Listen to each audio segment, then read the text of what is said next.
Live from Fargo and serving you on TV, online, and on the go. This is Valley News Live at 6. Fargo police are warning about more package thefts, this time in the 32nd Avenue South area. They say a red GMC Envoy like this one might be involved. Just last week, a woman reached out to our whistleblower hotline with this picture, warning of a package thief driving this car, a red GMC Envoy.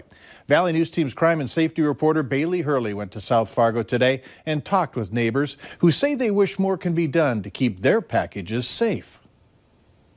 It's crazy that that's happening around us. I mean, it's Christmas time. This sign is plastered on the front doors of the Hunters View apartment buildings, warning of package pirates hitting the neighborhood. But walking into the entryways, the thefts don't come as a surprise to most of the residents here. They just lay out here and anybody can walk in and grab them. With nowhere else to be put, packages are left on the floor and on top of mailboxes. Usually there's a lot of packages out here. But even with the easy access, the Bicketts say thankfully they've never had one of their packages stolen. I just go pick them up. Yeah, check it right away and make sure when it delivers that you're down here to grab it. But say they do wish there was a more secure place for residents to keep their packages. The Bicketts say there is a lockbox at each apartment, but say they don't think they've ever been used. They also say they haven't seen the car police are warning about, but hope they're caught soon. It's never fazed us until you think about it. Yeah. In Fargo, Bailey Hurley, Valley News Live. Missing a package, you should call police right away.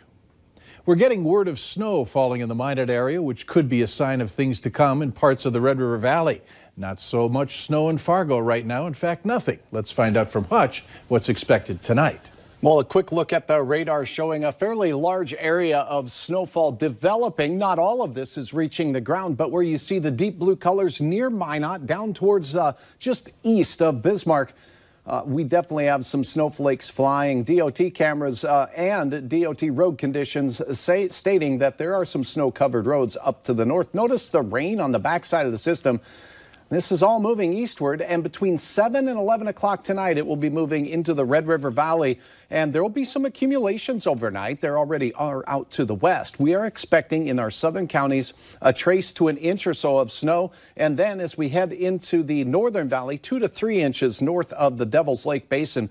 So with slow travel, you should be able to arrive safely. Just take it easy. Now, there will be a post-Christmas storm that we're keeping our eyes on. It definitely looks like the highest threat for wintry travel conditions, including heavy snow and winds, will be in the Central Plains and Great Lakes. However, we could stand a chance to see some heavy snow in our area. I'll have details on the latest on that here in a few moments. All right, thanks, Hutch. Here's some advice. And you want to make sure that you can keep up with the latest weather forecast if you're traveling this Christmas. You can do so by downloading the Valley News Live Storm Team weather app. Just search VNL Weather in the App Store and download it for free. And speaking of travel plans, gas prices continue to be low. The lowest we've found continues to be at $1.89 per gallon at Costco. Gas prices across the Fargo-Moorhead area have been averaging about $2.12 a gallon. That's according to GasBuddy.com. If you're heading to the Twin Cities, gas prices near St. Cloud are averaging around $2. 2 people are in jail tonight following a police chase in Becker County. It happened early last night after the vehicle failed to stop, then accelerated. The chase headed east on County Highway 34, where speeds exceeded 90 miles per hour. Stop sticks were used, and then deputies performed what's called a pit maneuver east of White Earth, where the chase ended.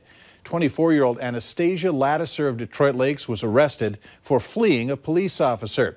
A passenger in her vehicle, 29-year-old Nicole Blackbird of Detroit Lakes, was arrested on a felony warrant. After video surfaced of a fight yesterday at Cheyenne High School in West Fargo, a large number of viewers reached out to us expressing how angry they were that so many students were just standing there watching and laughing. In the video, you can see that no one steps in to break up the fight until a teacher comes by. Looking at West Fargo's bullying policy, there's nothing in place that prevents students from breaking up a fight. And a student or a staff member who breaks up a fight would not face any consequences as long as they don't retaliate against the victim. We've been told that the victim in this fight will be back in school after the holiday break, And meanwhile, charges are pending against the student seen throwing the punches. There's more people that have been arrested, 3 in fact, in connection to a recent string of vandalism in Fergus Falls. Chase Wheeler was arrested earlier this week, and the Fergus Falls Daily Journal is now reporting that Tristan Wheeler, Dylan Butcher, and a juvenile were picked up yesterday. All are accused of damaging at least 30 cars. Police say someone used a BB gun to shoot at vehicles from Friday night to Monday morning in Fergus Falls. Here's a look at this week's Valley's Most Wanted. Police say 38-year-old Stephen Robert Jackson is wanted out of Cass County for violation of probation on a charge of unauthorized use of personal identifying information. You're asked to call local law enforcement if you have any information on Jackson. Authorities are reminding us that the unseasonably warm month we've had have caused ice conditions to deteriorate. The ice, the thaw-freeze cycles have opened up large cracks, and officials are urging extreme caution on all lakes. Keep in mind that no ice should ever be considered safe. Check existing ice conditions as you travel, and do not travel on a lake after dark.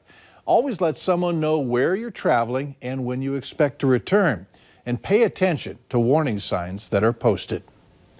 After a 2-year investigation, Minnesota Attorney General Lori Swanson is suing Comcast. Minnesota's lawsuit is alleging the cable and internet giant misled customers by quietly hiking their bills. Quoting one price and charging another price by saying the price will be X, and then they really charge Y by not disclosing these fees. At the same time, they're telling people they're going to be having a fixed price. The company known as Comcast is now called Xfinity, a change that Swanson says was done to shed poor customer ratings. Swanson alleges the company is violating consumer protection laws by charging cable subscribers more than promised, adding fees for unrequested equipment and service, and not delivering gift cards for renewed contracts. Swanson also says Comcast promises $200 to $300 Visa gift cards as customer incentives, but many customers got them. Comcast responded to the suit, saying in part that we fully disclose all charges, fees, and promotional requirements. The facts do not support the Minnesota Attorney General's allegations. Later on Valley News Live at 6, where there's a holiday, there's a reason to take a lot of pictures. We have some simple tips for the best pics.